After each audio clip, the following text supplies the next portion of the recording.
학교폭력을 예방하기 위해서 가해자에 대한 무관용과 엄벌주의가 필요하다. 여기에 대해서 저도 공감을 하고 많은 국민들도 똑같은 생각일 거라고 생각합니다. 지금 우리가 정순신 변호사의 자녀 학교폭력 사건으로 지금 오늘 현안 질의를 하고 있습니다만, 이 개별 사건에 대한 진실이나 이런 걸 밝히는 것도 중요하지만, 이번 이 사건을 계기로 해서 우리 학교에서 일어나고 있는 이 폭력, 학생들 간의 폭력 문제를 다시 한번 되짚어보고 이 문제를 근본적으로 해결하기 위해서 제도적인 개선이라든가 아니면 진짜 과학적인 접근을 좀 할 필요가 있겠다는 생각에서 말씀을 좀 드리겠습니다. 이 학교폭력을 예방하기 위해서 가해자에 대한 무관용과 엄벌주의가 필요하다. 여기에 대해서 저도 공감을 하고 우리 많은 국민들도 똑같은 생각일 거라고 생각합니다. 하지만 이 근본적으로 장기적으로 봤을 때는 피해자에 대한 집중 관리와 가해자에 대한 교육 및 관리도 매우 중요하다고 볼 수 있습니다.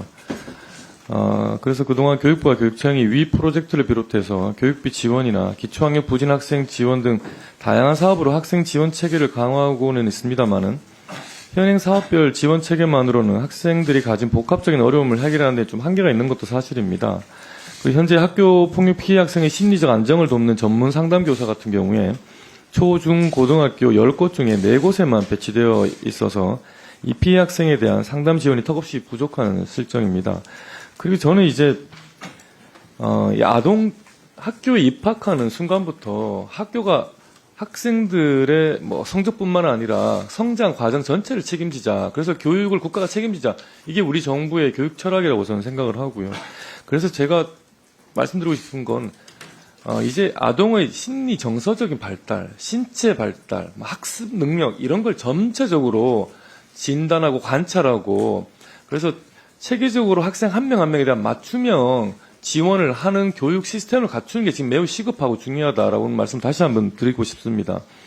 만약에 우리가 초등학교 1학년 입학한 학생들 전체를 대상으로 해서 소아과 전문의, 소아정신과 전문의와 임상심리사, 그리고 학교의 상담사, 상담교사가 연계되어서 그 학생의 정서 발달이나 신체 발달 이런 걸 다 검사를 하고 이게 앞으로 아이들이 어떻게 성장해 나가는지 계속 추적을 한다면 이런 학교 내 폭력이라든가 아동학대 문제를 상당히 어떻게 생각하면 좀 획기적으로 줄일 수 있지 않겠나라는 생각을 갖고 있습니다. 그리고 또 사실 이 기술이 발달했기 때문에 더 가능하다. 블록체인이라든지 보안 문제도 해결할 수 있을 거고요.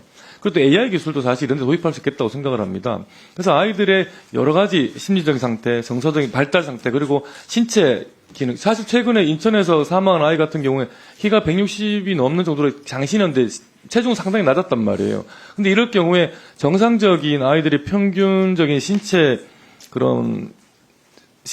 지수보다 몸무게라든가 이런 게 상당히 낮다고 하면 자동적으로 의무적으로 학교가 되었든 아니면 지자체가 되었든 그 아이가 어떤 상황이 있는지 확인하고 점검하는 그런 시스템도 갖출 수가 있을 거고요. 근데 이런 데이터들을 기록하고 또 축적하고 분석하는 이런 시스템을 우리가 기술적으로도 그리고 제도적으로도 그리고 또 인력도 갖출 필요가 있는데 여기 대해서 제가 우리 장관님한테 한번 이런 거를 우리 지금 교육부가 준비를 하고 있는지 그래서 학생 맞춤 통합 지원이 정말 필요하다는 걸 한번 여쭙고 싶고요. 또 우리 임태희 교육관님한테는 저희가 작년 연말에 우리 경기도 교육청하고 저희 의원실 그리고 우리 문정복 의원실이 함께 그 학교 폭력의 교육적 해결과 치유를 위한 전문가 토론회를 했는데 이게 구두선에 그칠 것이 아니라 정말 아이들을 엄벌주의가 능사가 아니라 이 학교 폭력 발생을 근본적으로 좀 차단하고 또 만약에 학생들 간에 갈등이 있었을 때 학생들끼리 이 문제를 해결할 수 있는 이런 교실에서의 아이들이 스스로 해결할 수 있는 능력을 키워주기 위해서 우리 교육 제도적으로 개선해야 될 게 뭐가 있는지 그런 것도 건의할 게 있으시면 좀 말씀해 주시기 바랍니다. 장관님 먼저. 예. 네. 김병호 의원님께서 제안하신 그 방향은 정말 중요하다고 생각합니다. 학생 맞춤으로 가야 되고요. 그렇게 하기 위해서는 이제 각종 아이들에 대한 데이터가 통합적으로 이제 관리가 돼서 그 데이터에 기반해서 아이들의 여러 가지 문제들을 조기에 좀 맞춤형으로 해소해 줄 수 있는 시스템이 구축돼야 되는데 이번에 이제 국회에서도 지금 학생 맞춤 통합 지원법을 지금 논의하고 계셔서 정말 꼭 필요하다고 생각을 하고요. 이게 저희도 조속히 좀 제정되었으면 합니다. 그래서 거기에 근거해서 저희가 아이들 한 명 한 명을 좀 맞춤으로 또 통합적으로 지원하는 그런 체계를 구축하도록 적극적으로 노력하겠습니다. 네, 위원님께서 지금 근원적인 그 문제 해결에 대한 여러 가지 고민을 말씀해 주셔서 감사드립니다. 우선 저희들이 학교 현장에서 보면 되게 경험이 많으신 분들의 진단은 피해 학생의 용서 그리고 이 가해 학생의 진정 어린 사과가 함께 있어야 이 문제가 해결이 되지 분리 자체로서는 이게 문제 해결이 사실 일시적인 방편은 되겠지만 이건 근본적인 해결이 될 수 없다.